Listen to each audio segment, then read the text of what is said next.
And now, on with the show. Do you know what that's from? No. Looney Tunes. We should have brought your Rolodex to this I told situation. you I'm going to put it... Oh, look, there we are. I'm going to put it up on... You can even see the window. So here we are, the Dave and Dave Show. Number? 58. Getting closer to your age. No. We're only 10 years away. 1 year. So we are on the road show again today on the rainy day. You know, I miss the rainy days. I could pass on them for the rest What's of the my rainy life. day and Sunday? What's the rainy day Carpenter song? Rainy days and Mondays always get me down. Rainy days and Mondays. Well, how does it go? Hanging around. Yeah. Rainy days and Mondays always get me down. You're gonna have to look up the Carpenters. Sad story, but great. Kind of interesting. You think the brother and the sister were together? No, I think that the sister had anorexia and died, and that's how she died. That's a think we know, No, but there was no, a weird no. dynamic there. They were just loving brother and sister. Okay. Didn't happen in the 60s. It's the 70s. That's the Carpenters. So we're at the Southwest office.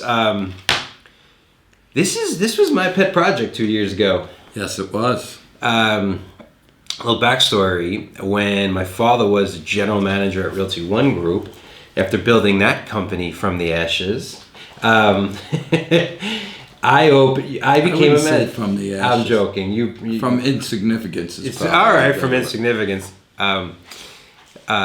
We actually, not me, you brought the Summerlin office to like 600 agents, and we were having a problem. I became a broker, and the Dave and Dave show really began. That time. Right? And At one point, we had 685 agents with me and you running that. yeah, that was insane. So how the story goes, I had no desire. This is kind of the story of me and you and the Dave and Dave. I had no desire to be on the board. He tricked me into being on the board. I had no desire to being a broker. He tricked me into being a broker. But I did want to be an owner of a real estate company. Yeah. I had And to you convince- always say you're the smart one. I had to convince You you. always say you're the smart one. Look what you just You're a said. manipulative one. I'm manipulative. So basically, we were getting so full that we decided with the owner at the time that we needed a Southwest office. And I was only 30. Wow. So within a year, we had it up. I had it up to 200 agents, A little over 200. and It we were was like the- the fourth busiest in all of town. The great thing about the Southwest office when you were in it, it was the best producing per agent office.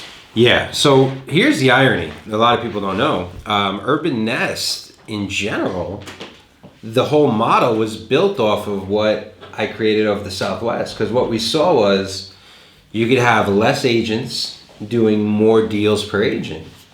And remember in our managers meetings, I used to joke that while I may be the smallest, I made the most per agent and I had the most production. Like our agents were the happiest.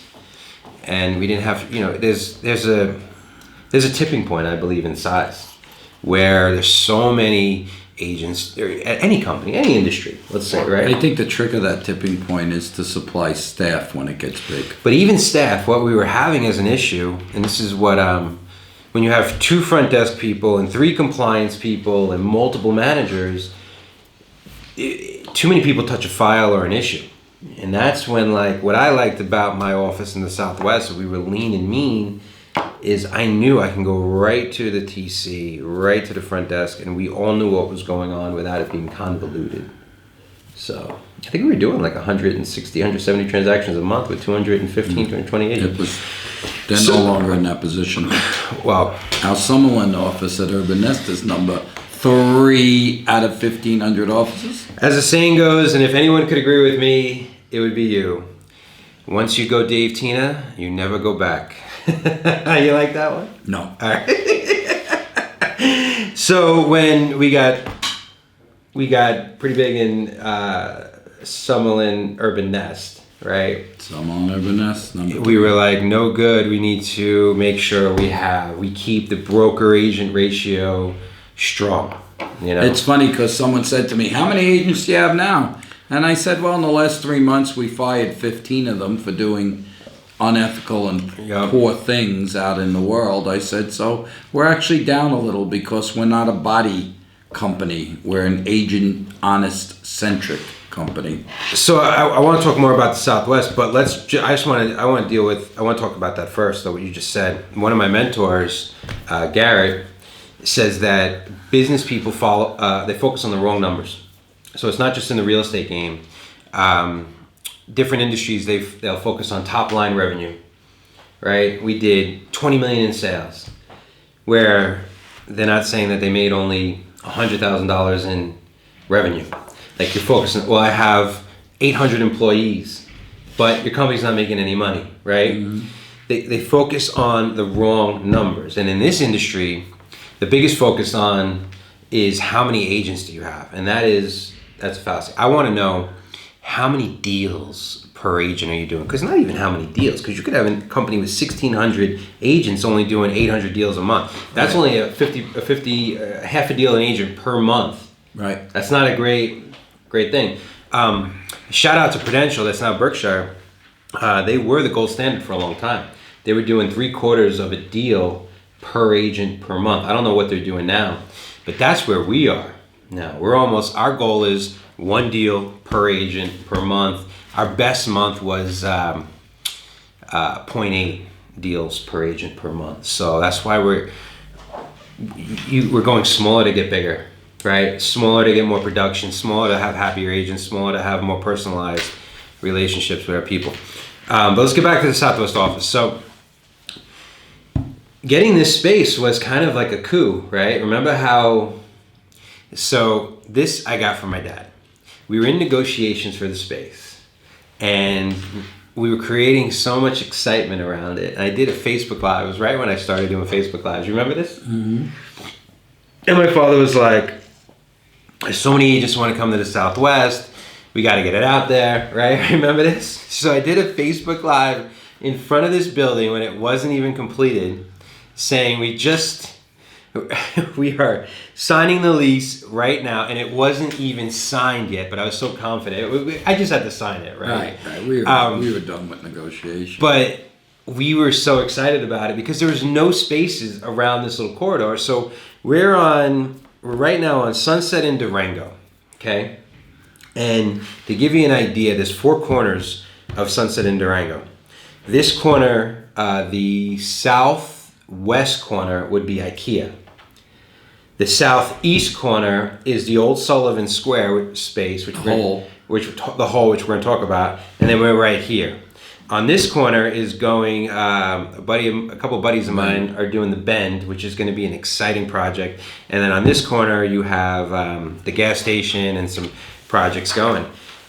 And at the time, the only space available was the space that fronts the Beltway. In that huge complex of office parks Maze, where yeah, you say come to Urban Nest and they can't even find you. Mm-hmm. And we did not want to be in that maze. So we took the whole first floor and we were excited to get it, and here we are.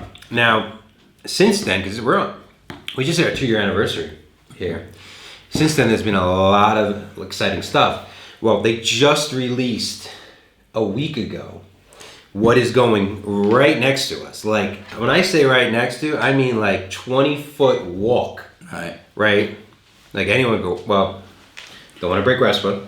Or not RESPA, Fair Housing? 132 feet away. Is going to be the 3rd Lifetime location of Lifetime Fitness. And you know what else is coming with it? Did you read the article? I read that there's going to be apartments. I Yep. read there's going to be stores all over the place. Stores. Okay. All over the place. Yep. And Lifetime. Yeah, and so Lifetime is already doing this in Green Valley. Did you know that? They're doing What? They're building condos next to Green Valley. Is there space? There is. This is kind of what they're getting into. Let me just find me real quick. So, what does this mean? Like, we got in on the ground floor, literally. We have both sides. It's a really cool setup. Good signage. Great signage. But what we did was, 2 years ago, we we put all of our great ideas that we learned at Summerlin as far as like the aesthetic, and we put them into here. So it was costly because what did we have to do? The minute we made this thing look gorgeous with all brand new modern furniture and Macs and touchscreen computers. Yeah, tell him what you did. He pulled out changed the floor, changed the cabinets, So- changed the paint, changed the This shades, is changed everything. This that is the builder debate put that in. we're always going to have, him and I. I want to make it the Taj Mahal, and my dad's like, hold on, Kimosabi. So, what we did was, even the light fixtures were all yellow. I changed that too. That was like a $4,000. I don't even want to talk about it. So what happened was it came with tile because it was brand new. So Ugly tile. it came with tile. So we did all the wood laminate floors, and we did our own paint, and we did it all. But it came out so nice that our Summerlin agents said, "What? Oh, why is the Southwest office so pretty? Ours isn't that pretty." So Right after dropping probably $150,000 on this office, maybe more, we threw another $50,000 into Summerlin to make it look exactly the same. I'll just comment like this. All landlords love us because we leave We the improve space better than we can. much prettier than when we got it. Well, here's the thing. Like, one of the number one rules in business, people say the cliche is you got to spend money to make money, right? Mm-hmm. But I prefer you have to invest in your business and you have to invest in your people. Your agent too. You know, then your number one asset always going to be yourself. You got to invest in yourself. I always say, But because you gotta invest in my brain is always the realtor, I do not want to be ashamed to take my client into my office. I don't want to sit down and say, let me print this out and have a broken printer or computer. So in our case, you buy new before they even break, and we have a company that comes fix it before it even breaks. And the reason that's important is because if you're in here and you're showing a house and you don't have first class equipment, it makes you. But wait, you don't frustrated. even need an office in real estate anymore, right? You could just give away $16,000 of your commissions and go work from The air. Yeah. The cloud. But let me ask you, if you don't need an office, then how come our conference rooms and always packed? our bullpen with people working are always packed, and our classroom where we teach is always packed? I think you need the great combo of the both, Hybrid. which I think we offer. It's a hybrid. So I have this theory on real estate companies and even an extension retail in general. And with real estate companies, and we've been doing this for a couple of years now, you have to be virtual to the point where your agents can do everything from outside the office, right? So you don't have to come to the office to pick up a check here. We email the check directly to the agent. So if they're in Florida or anywhere, they can scan their check and they have their money in 24 hours. That's how They fast can we cash turn it it. at any Wells Fargo and have cash. Then we use Wells, even though I'm not a big bank fan, because they turn it over so fast. I mean, we literally have it 24 hours. All of our training and all of our classes are done live, and also they're done in person live and then online live through social that you can go back and watch. Our brokers are available over the phone, but they're available in person too. So I what got is- a call last night at 8 o'clock. I was just laying down to watch Shameless again, and it's okay. You know, I took it. They were writing an offer. Was there any relevancy to that comment? No, I was just throwing it in. There's never relevancy to what I do. Are we having a staring contest? Thank God for you on this video. I had a call, 8 o'clock. The best part of this is the back. You even have the thing on it. Great. What? Yeah. All right. So, if you're interested, my marketing guys tell me that I don't mention enough, because we're information people, about what we offer and that we're interested in you guys coming. So, we did make a mission statement, let's say, of that we're stopping at 500 agents, right? But we have room. And we had an agent come in the other day. This was interesting. You told me about this, right? An agent came in and said, other agents told me that I had to be a producing agent to be at Urban Nest. right? Is this what happened? Yeah. So this is the effect of raising the bar and having high standards.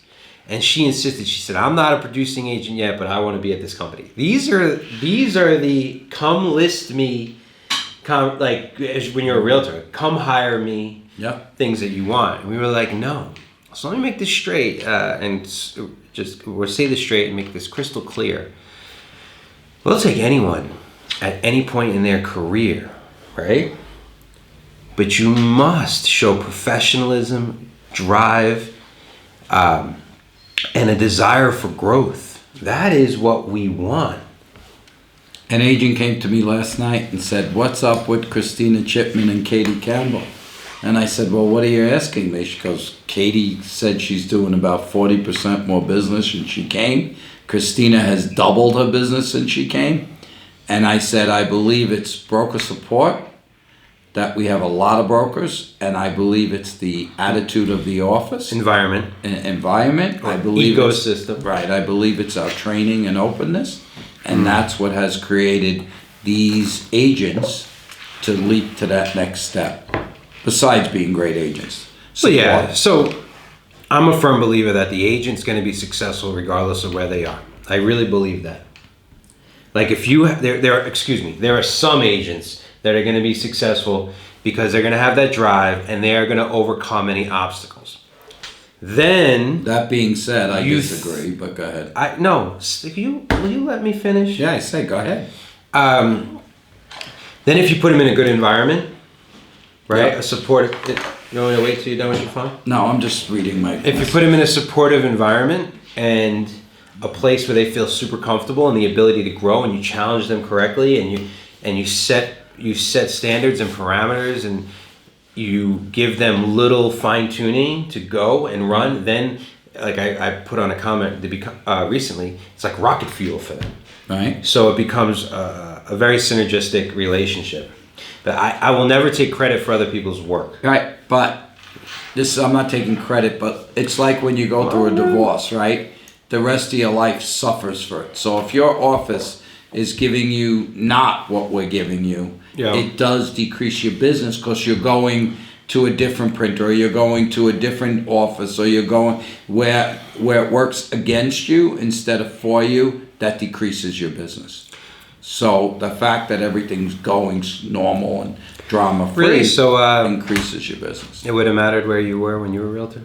Yes, because when I came in, if I was frustrated, I didn't do as well. I think you would have been successful regardless of where you went. I'm not saying that, but my numbers go higher the more comfort level I have. I will tell you this, not to get back to the next level path that we haven't talked about in a while, but there are 4 parts of a career of an agent, different levels, right? But there's also 4 problems that persist in their business and in the industry in general.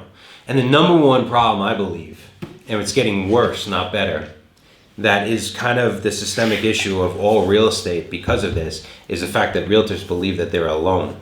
Mm-hmm. They're in it alone, right? Here's your license, go figure it out.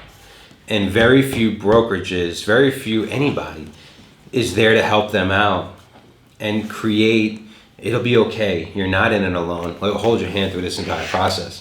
And, in this world and land of society of technology, I've yet to see the technology that's going to hold your hand and get you through the process. So that is the number one problem. And I believe that there are, obviously us, but there are very few brokers out there. There are a couple that, will make you feel like you're a part of something bigger, right? Agreed. And then comes the systems and the scalability and the purpose of your business, right? And those are the things that we walk you through in your relationship. So reach out to the Southwest, reach out to Georgia, reach out to Jennifer, reach out to us. We have a couple of offices available, just a few. Yeah. But there are, and they were asking me that last night at the Summerlin event, did we have offices for rent, because they were thinking of moving to us and they thought we didn't. And I said we have a few at each location. It's a good problem to have. It is. It's frustrating sometimes because, people want to transfer over and sometimes we don't have offices, but it is a good problem to have that we have waiting lists and things like that, because there's been times in other brokerages that we've worked for in the past that you couldn't give them away. Yeah. Right. That they were renting them to outside sources. Yeah. Yeah. All of a sudden, I had an insurance company next to it. It's like, what is this? God. It's not an agent. I do remember that craziness. Yeah. So take a look at this office. It is gorgeous, and especially now that we're in the end of November. And Everyone likes to change. This is realtor movement season. Yeah, and they should come we could tell them all the special things they don't know. Like And back to what that agent said, because we ended up hiring her, and I love her drive that you were telling me about. I love an agent that comes in and is like, you set the standard high, and I love that standard, and I want to meet it, and I want to exceed it. We want to make it clear that we're not for everyone. Like I know this frustrates you, because my father is like, come one, come all. No, you must be committed to being a realtor. And if they do come and say they are committed, they weed themselves out. They do. They do weed them. If they say one thing and do another, they weed themselves out. But we're gonna pour so much into you. You bet. We're gonna make sure you, no matter what your career looks like from here on out, you're gonna be an amazing realtor, right? Yep. So, there's an investment on our end. We want to make sure. What are you looking at? I'm snooping. You gave me the window seat. So, yeah, it's. What am I gonna do with him? This is truly Oscar and Felix. Another reference people have no clue about. You guys know Oscar and Felix? We're getting to The Odd Couple. Anything? The Odd Couple. No. Nothing. Look it up. Okay. Google it. You knew who the Carpenters was when he was singing "Rainy Day"? Oh, the Carpenters. There's hope. All right. But listen. If you're frustrated with this industry and how there's no barrier to entry, there's no standard set, and you're looking for more, and you want to be a part of something big and something better, reach out to us, and we will help you get on that path and that journey. Okay, so I was talking to someone at that Summerlin event yesterday. Yes, which we won an award for. Our agents won an award. We won an award. The agents won. We won an award. A Nambe frame, which we're gonna put a picture of me in. That my father can't re-gift because it says Summerlin on it. Damn it! I opened it up. It said Summerlin logo. You want to talk about? So let's give you a little. We used to live together for a long time. Up until I was what, 22, 23, and my dad is not necessarily a hoarder. I thought it was 38. 38. I was married at 30. I knew he'd bite. I knew he'd bite. We did live 2 houses down, but when we lived together,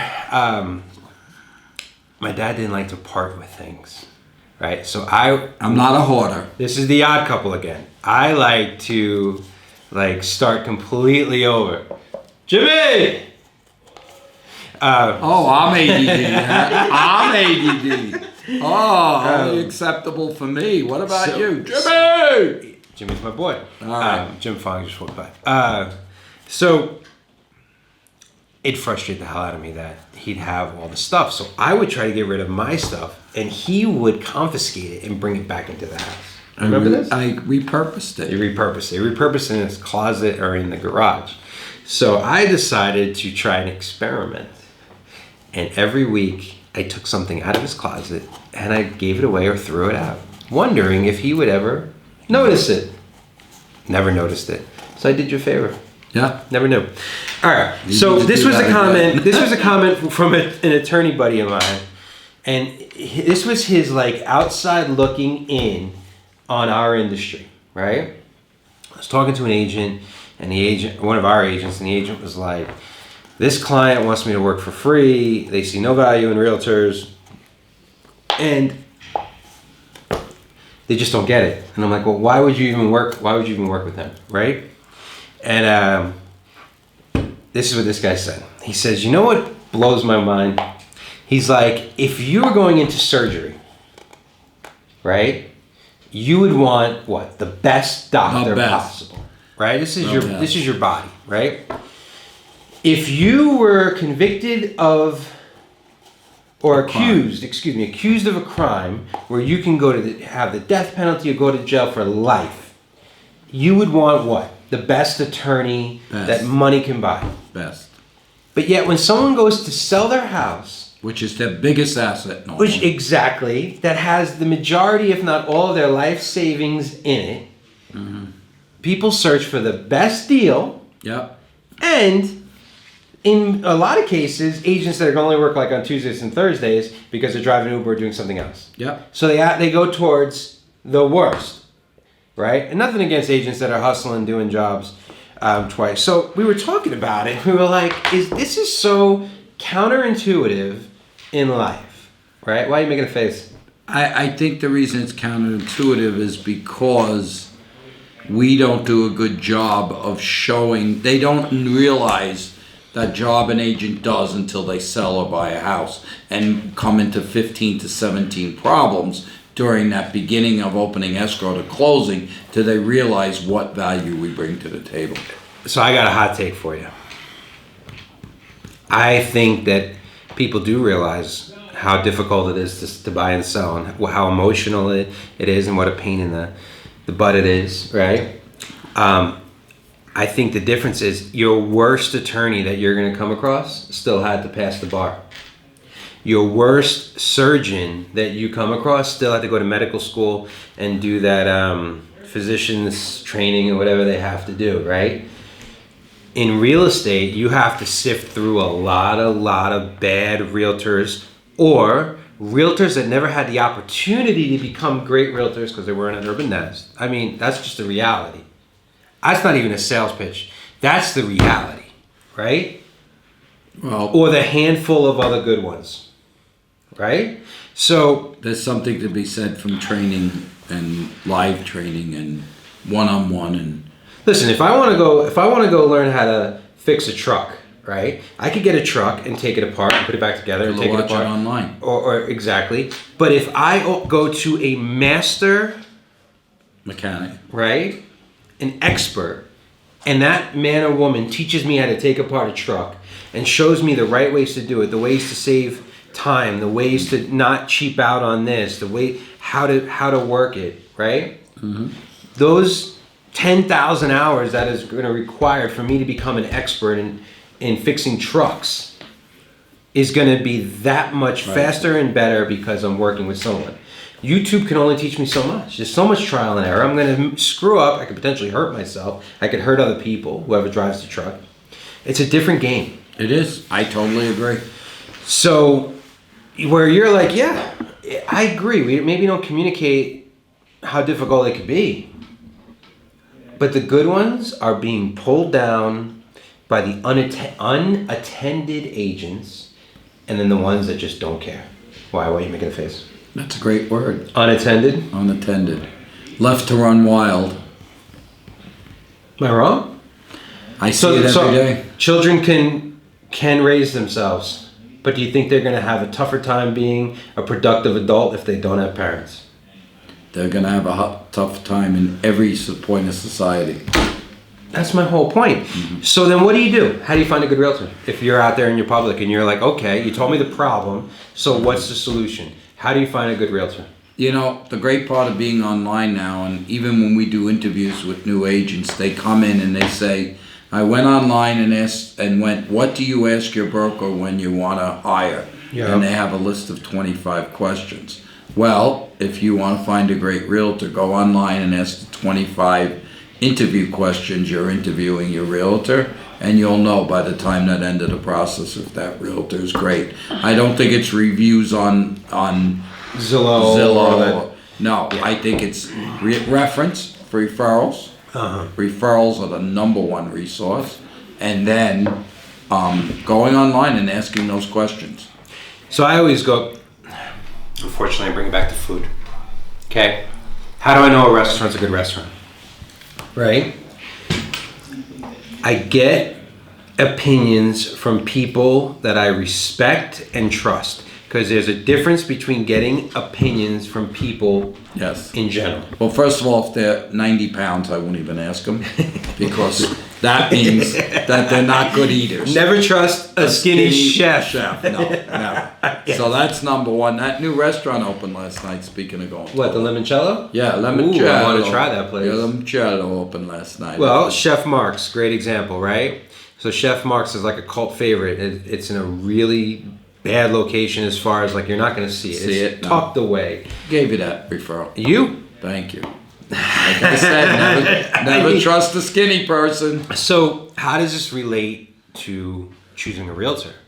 So part of, first you get the referral in a restaurant, and then you go try it, right? It's one thing for someone to give you a referral. It's another thing to go try it. So I know sometimes with my father, he is a very, as we call, picayune. Picayune. Like restaurants that Angie and I like, he doesn't like. If it's not him cooking, it's not good enough. So if he says it's a good restaurant, I'm like, all right, it's probably pretty good. So you got to know who's giving you a referral, but then you got to go try it. So, and see, like, this is great. So now Angie and I have brought a bunch of people there, and they love it, right? And so that's word of mouth. Even in 2020. And you know what the analogy of that is a bad agent, good agent. Go to Chef Mark's. It's on. It's behind Arizona Charlie's. Not Sahara. The Sahara Arizona Charlie's at Charlie's Bar, right across from Canyon Gate, behind the Outback, behind there. It's delicious. Here's the analogy. And Chef Mark will come talk to you. He's awesome. Good agent, bad agent, good restaurant, when you go to a good restaurant, they get 1 million referrals because just what you talked about. I gave it to you, you gave it, and then the restaurant gets busy because of it. Same way with an agent. If an agent is doing a bad job, they're never going to get good referrals. We used to have agents that would stand up and cold call. Get a listing run. They never got referrals because they never took care of the people. Yeah, they're Olive Garden. The trick of it is we gave a luncheon this month and we gave a quarterly at Chef Mark. Chef Mark's, I felt like I was being embraced. I go there all the time. He comes over, he talks to us. But even for our whole office, it was so personalized, so good. And that's the thing that makes you come back. Same thing with an agent. If you do the job and you do it well and you personalize it, they will run to you, not ask you, can you do this deal for But that's them delivering. But how do you find them? So if I say I need a dentist, and I have 5,000 friends on Facebook, and I'm like, I need a dentist, and I'll see the comments, right? Each person who's commenting, I'll think about their teeth. Or if they're what they represent. You know what I mean? Like if Joe Schmo I haven't talked to from high school that's not living the life that I respect is like, oh yeah, go see Johnny for your dentist. I'm going to throw that one out, right? So that's number one. Number two, interview agents. I think there's an NAR study that shows that almost 7 out of 10 clients choose the first agent they get stuck with, right? Rather than interviewing a couple of them. Sit down, get a feel for it. You're going to make the biggest purchase or biggest sale of your life. Interview at least 3. Don't you agree on that? Totally. Do your online, see what their presence is, but nothing can beat this. Mm-hmm. Right? I agree. That's like, that'd be like, I wouldn't be surprised if people did this. That'd be like literally picking your husband or wife on the first Tinder date you go to. 7 out of 10 people end up with marrying the first Tinder date they go on. That's ridiculous. Imagine that. That's not generational to me. I'm just saying, try some out. We actually met people at events. I'm not saying that's the case, but what I'm saying is don't just end up with the first person you're with. That is the difference of it. This is serious business. And lastly, now you got the big conglomerates running in. We've talked about iBuyers ad nauseum. Talked about the big syndicates like Zillow and Open Door and all these. They have hundreds of millions of dollars in marketing, right? And they have really good marketing. They tell a great story. But they leave out some pertinent facts, but they tell a great story. They tell a great story. But the reality is, you're going to end up with the Olive Garden experience. Now, nothing against Olive Garden. Olive Garden can go any state. It's hard for an Italian to eat at Olive Garden. But you're not going to get that. It's going to be corporatized.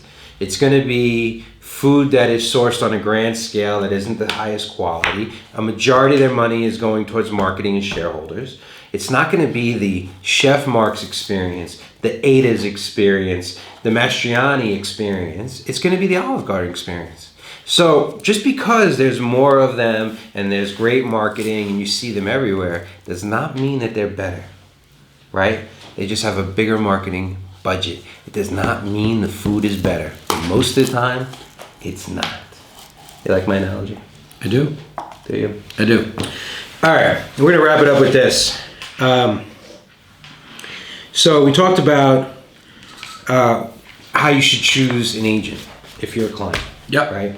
Now, agents. How should you choose a brokerage? Because the relationship between a broker and an agent is symbiotic to the relation. You like that word? Symbiotic is one of my favorite. The Reminds me relation- of Lion King. The relationship. That's Simba. I know, but it has the same 4 letters. Same 4 letters. Symbiotic and Simba. It's not even in the I same knew you'd love ballpark. it. I know. Sim. Go ahead. So there is a correlation. Is that better for you? Between the relationship between a brokerage and an agent, and the agent and a client, right? And what we believe here is it comes down to relationships, coaching, consulting, holding your hand, giving you the expert advice, taking care of you. Less people, more reach, go deeper. And the irony of this is the Jerry Maguire moment, right? Of when he's like working for this sports agency that's just bigger. And he's like, no, I want to go deeper with everybody. The irony of this is you think you're leaving money on the table. You think you're not going to serve as many people. And what happens is this crazy interesting thing that I learned from you is the deeper you go with people, the more all of this stuff opens up. Because you're not focused on the money. You're not focused on just getting bigger. You're focused on taking care of the person. So I believe our competing brokers out there, this is inside baseball right here. This is how you take care of your agents and you make them better agents. I agree. Right? I agree. Agents, this is how you take care of your clients. This is how you stand apart in a very noisy world with way too much information and way too many gadgets and way too many distractions. Just go focused, go deep, stay in your lane and take care of your people. What do you think of that? You inspired? I'm always inspired. You sure seem it. So, how do you want to do our closing statements today? You want to do? Oh, we missed out on 2 things. Go ahead. Buyers, sellers. Well, that's what I was going to talk about. And so I made Billy, our buddy Billy, All Industry Person of the Week. He didn't even know. He called me the other day, told me that he misses me, and we talked.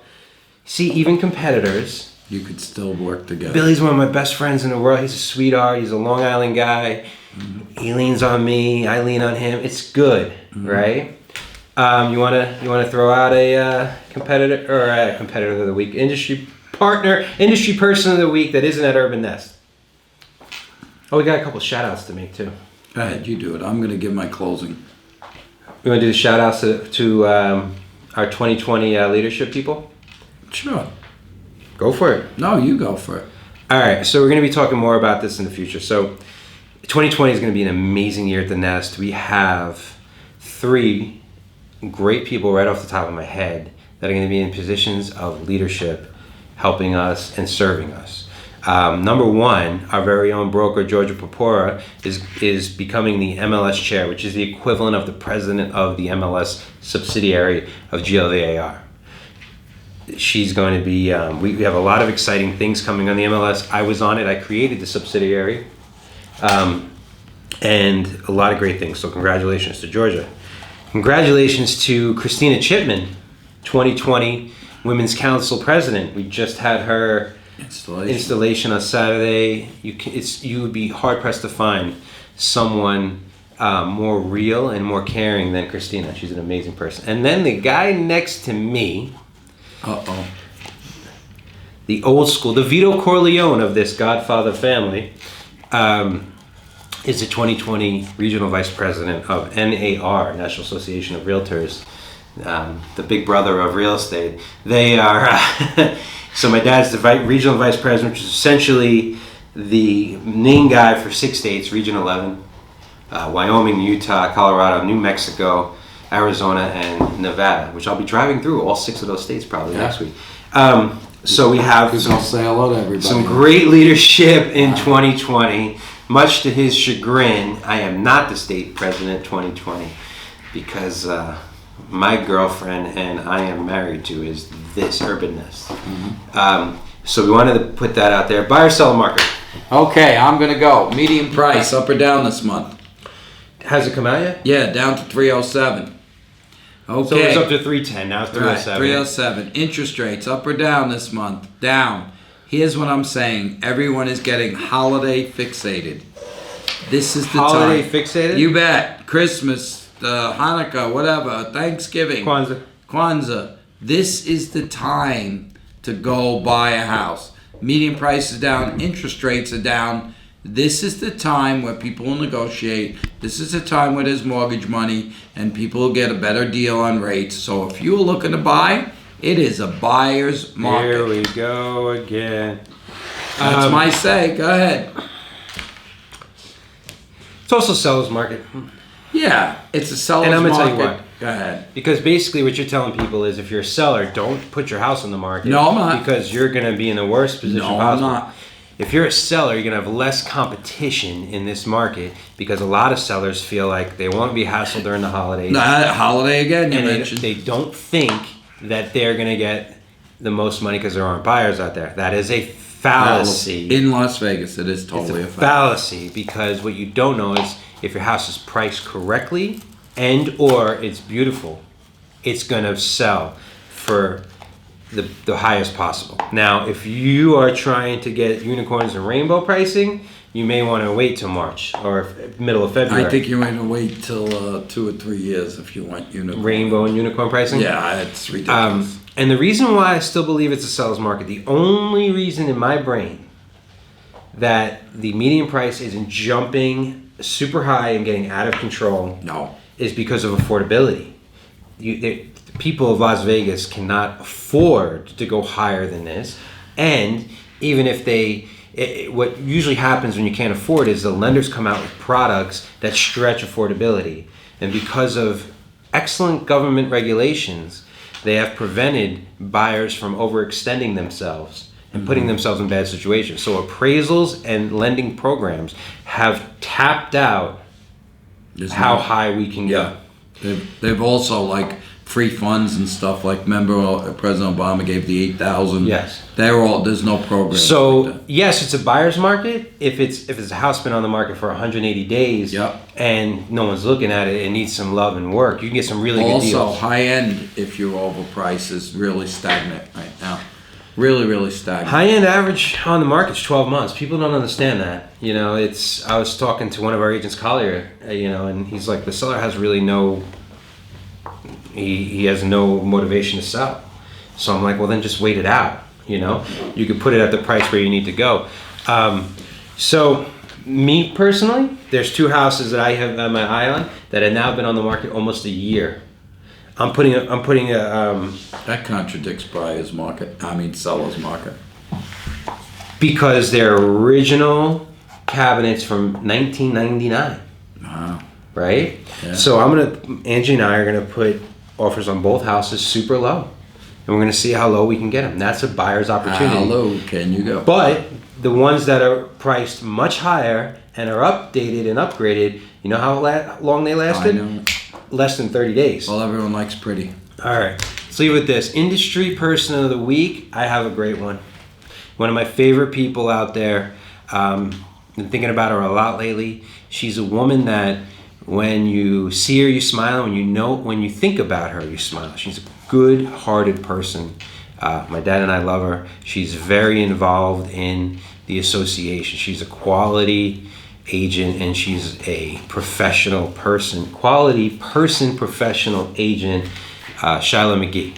So we're going to put a little shout out to Shyla. That's a good choice. You like that? It is. See, I'm carrying this episode as usual. Well, I could have a shout out to someone. Oh, now you're going to shout out? We're going to do 2 people of the week? Why don't you save it to next week? I'll save it for next week. Okay. If I remember. If you remember, why don't you tell me? I'll remember for you. I'll tell you later. In private, I'll whisper it to you. Exactly. All right. What's your parting shot? My parting shot is, in many cities, and I've been a broker for 20 years in New York too, during these times, it gets to be very quiet. But What's in these this times? Can you be more specific? holiday season. But in Las Vegas, people get transferred and change at a rate very different than in the Very other transient, yes. and that ability to sell, I can't tell you how many agents said to me in the years in Vegas, December has been my best month. So my shout out to everyone out there, buyers, don't quit because it's the holidays, you could get the best deal. Sellers, there's less inventory because half of you won't list with holiday stuff.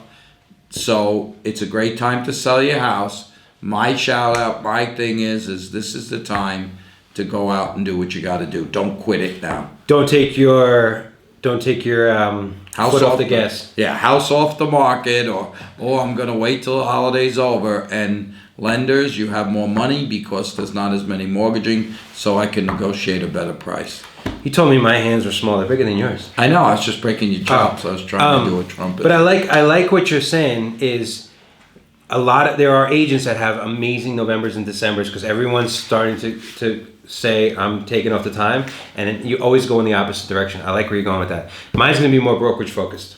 Okay. Listen, we're at the end of the decade. No matter where you are in your business, if you're brand new, come here. We will train you better than anybody else, and you got a better chance of succeeding because 8 out of 10 of you won't.